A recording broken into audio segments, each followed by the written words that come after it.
How to influence people and become a master of persuasion. Discover advanced methods to analyze people, control emotions and body language, leverage manipulation in business and relationships. Written by John Clark. Narrated by Andrea Nelson and Byron Armstrong. Congratulations on purchasing How to Influence People, Guide to Master the Psychology of Persuasion, and thank you for doing so.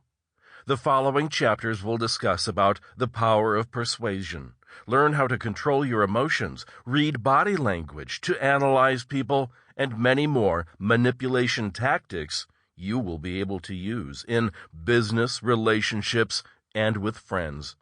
The information found in this book will best explore the techniques you need to learn so you will be able to master the psychology of persuasion.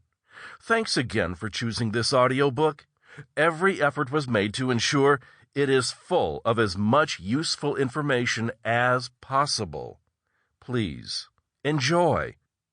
Introduction. There is a belief amongst most people that when sequences and situations are created to change the perception and reactions of a person, it is a negative thing.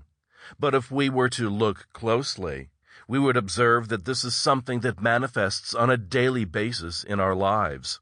We are constantly trying to change how people see us and the things we do. Sometimes we want them to view us in a positive way, and other times in a negative way, depending on what we want to achieve at that moment in time. Some people call this manipulation. And it is indeed so, but manipulation is not necessarily evil, as most people would lead you to believe. Many believe it to be associated with only exploitation and deception for personal gain, but fail to praise such tactics when they are used positively in eliminating unhealthy habits and behaviors. To put this in perspective, do you remember the days when your parents had to promise you gifts and extra playtime just to get you to complete your homework?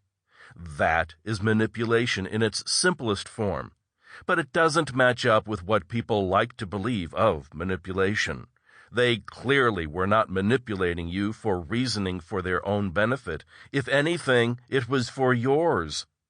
People turn to manipulation for a variety of reasons.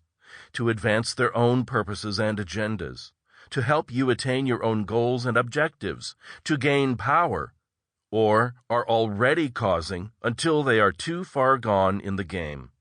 Some people keep manipulating everyone every time without the slightest hint of guilt.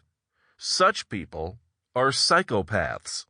This audiobook has not been produced to turn anyone into a psychopath, nor is it written to challenge the status quo of manipulation in the world.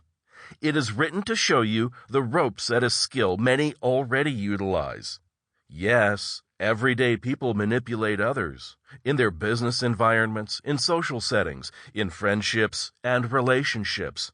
So it is high time you sat down and learnt the tricks to an art that all influential people possess. Chapter 1. Manipulation as a Tool of Masters. In the world nowadays, a variety of situations necessitates or determines ascribing someone the title of master. But in all of those situations, the master is the one who has most influence on the people around him or her. The power such a master possesses could have initially been attained by skill or reputation, but to avoid losing it over time, the master has to be adept at retaining his or her influence.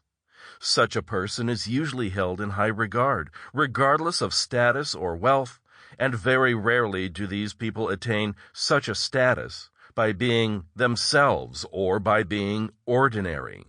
Being so might make people to like and admire you, but the true respect and power over others must be gotten by other means. This is where manipulation comes in. Manipulation goes hand in hand with power. Wherever you can sense the effect of manipulation, there is bound to be an imbalance of power. The power in such societies is usually concentrated in the hands of a few who could be Sample complete. Ready to continue?